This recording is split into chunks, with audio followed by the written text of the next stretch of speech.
Kalispera.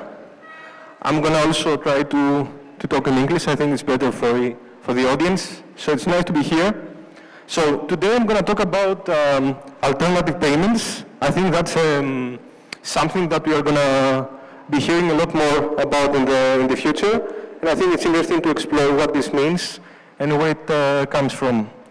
So I think if we need to start talking about this, we need to talk about chains. And if we need to talk about chains, it makes sense to talk about the basics. So for me, talking about the basics means this. So this is what financial services used to be about 10, 15 years ago. So, I mean, you see a supermarket, I understand, but the idea is that this is just one product. So it's a take it or leave it approach. Either you like it or you don't like it, but that's what we have on offer. And what we are now seeing is this. So this is what financial services have been, this is the change that we have been seeing over the past 10, 15 years.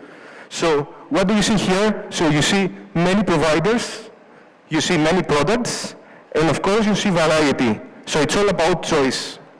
So this is what we have been seeing over the past years, and this is also connected to something else. So on the one hand side, we have this immense change, and on the other hand side, we have cashless. So we have the pandemic.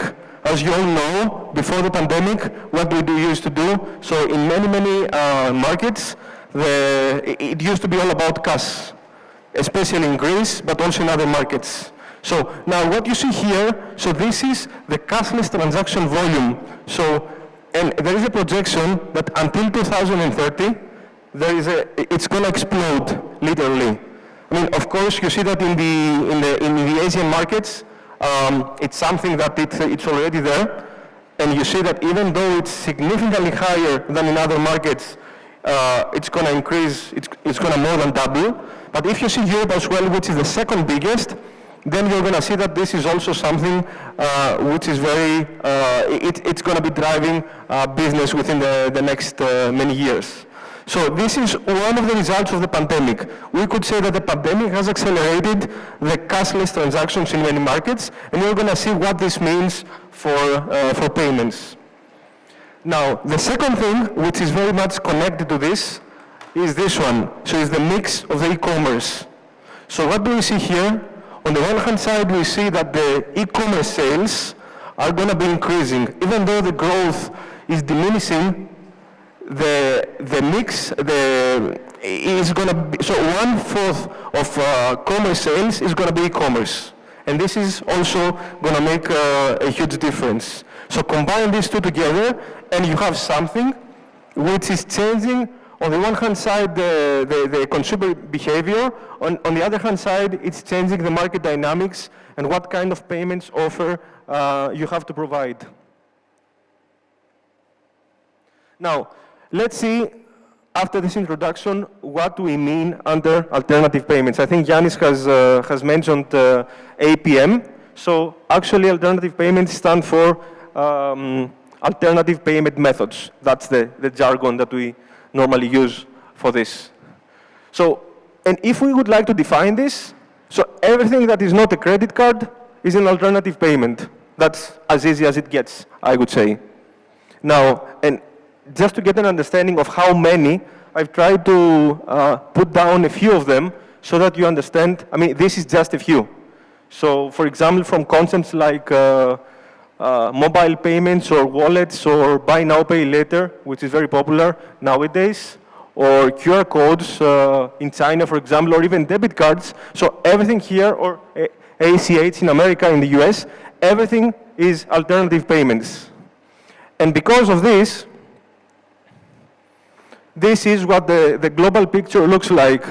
So if you go one step back and you ask somebody who is dominating the market today, I'm sure the answer is going to be, of course, it's credit cards and debit cards. I agree. But if you put everything together, they just make 21% of the market.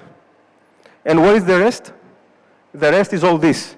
So 80% of the market is the rest, meaning e-wallets, meaning deferred credit schemes like Klarna, the so-called, buy now, pay later, like a product we have as well on Unzer side, like bank transfers. So most of the market, contrary to the perception that we have, is geared towards this side, and this is going to increase, because this side is going to be receiving a lot of pressure, and we're going to see why.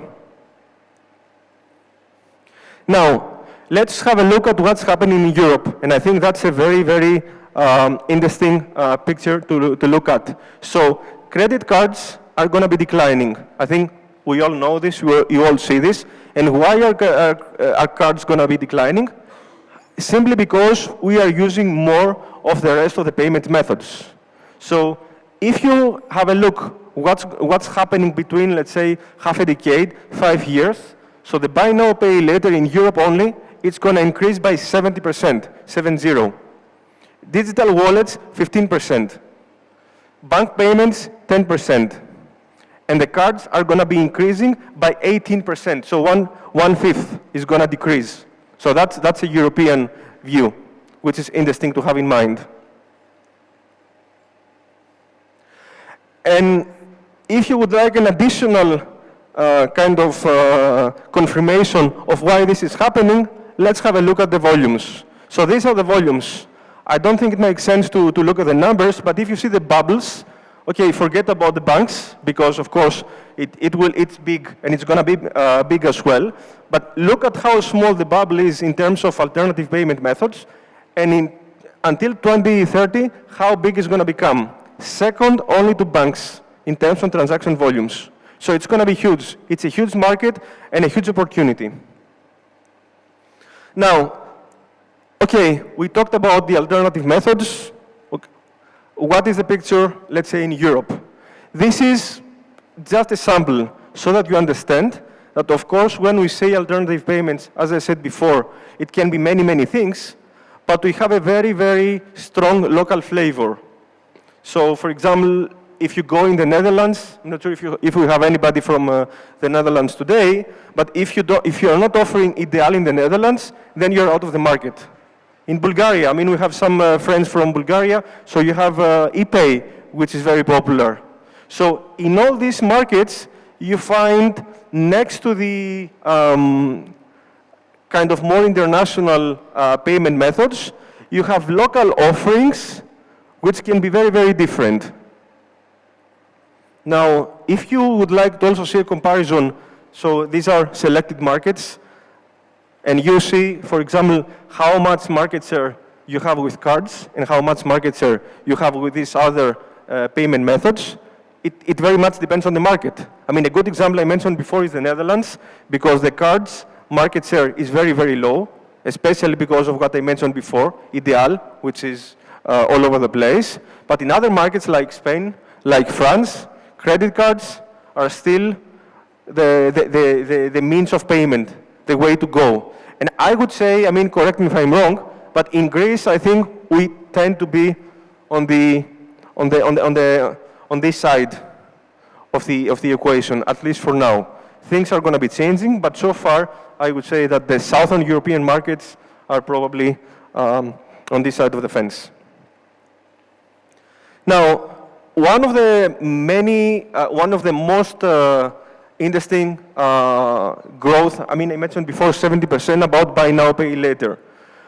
I don't want to explain what is now buy now, pay later because the concept is very simple. I just want you to look at something coming from Australia.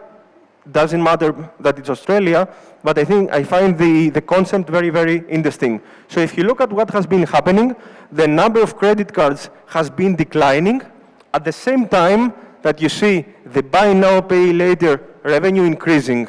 And that's a trend that we see globally. US, Europe, Australia, you name it, in all the markets, you see this correlation. And this correlation is not by accident. Now, the second thing is that who is buying buy now, pay later? And of course, here we see the segmentation that makes a difference. So if you take, for example, the youngest generations, of course, these are the heavy users. So these are the people who are not used to having credit cards. So, and in many markets, just to say something, buy now, pay later is not driven by credit cards. And that's why, for example, you see in this Generation Z, the so-called one, of course, 1 out of 2 practically is using buy now, pay later. And then, of course, the older the client become, the less usage you have. But I think it's very interesting to keep in mind, especially for marketing reasons and for segmentation reasons. And of course, this is selected, I mentioned before the 70%. So I didn't manage to find Greece, but this is the growth perspective for selected European countries. So I think you can see that it's very significant. Now, open banking. Why open banking? What is the connection between open banking and alternative payments? I think this is the connection. I'm not sure how many of you have heard about what has happened a few months ago, which was somehow also a result of the Brexit. So there was a huge row between Visa and Amazon. Why? Because within the European Union, there is a cap in terms of debit and credit card fees. Now, because of Brexit, this cap was no longer in place. So what Visa wanted to do, so they wanted from 0.3 to raise it to 1.5. And this is a huge difference. So of course, Amazon was not very happy. And of course, there was never the intention of Amazon in the UK to ban Visa payments from Amazon, but this was a negotiating tool. I think beginning of the year, they managed to find a solution. But what I'm trying to say is that the biggest driver for alternative payments adoption within the coming years is going to be what? The fees charged by Visa and MasterCard, by the traditional networks. This is the biggest driver. And let's see why. So this is what we used to have with closed banking, and this is what we have with open banking. Essentially, what you have with open banking is that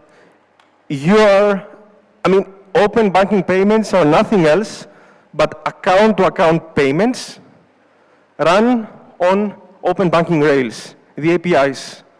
It's not a complicated topic. It's very, very simple, and there is a huge implication because of this. Instead of using a credit card to go between a consumer and a merchant, if you are using open banking, meaning account-to-account payments, then what can you have? You have this next generation open rails, meaning that the consumer can take money from his or her account and pay directly the merchant. That's a huge change. So there is no intermediary, there is a good technology, the customer experience is very, very good, and of course, the costs are much, much lower.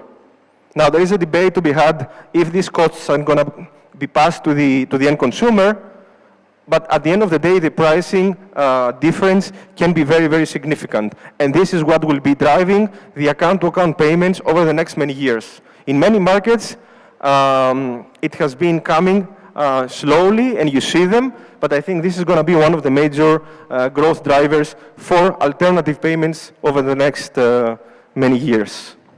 And just to give you an understanding, this is also concerning both the POS side and the e-commerce side. And you see that the bank account is sitting always at the bottom, even though we are talking about innovation, about layers, about technology, about the various space. Yes, I get all this, but if you have a look deep inside, at the end of the day, everything goes back to the account. And this is coming back, I would say, in a very fierce way. That was all. Thank you very much.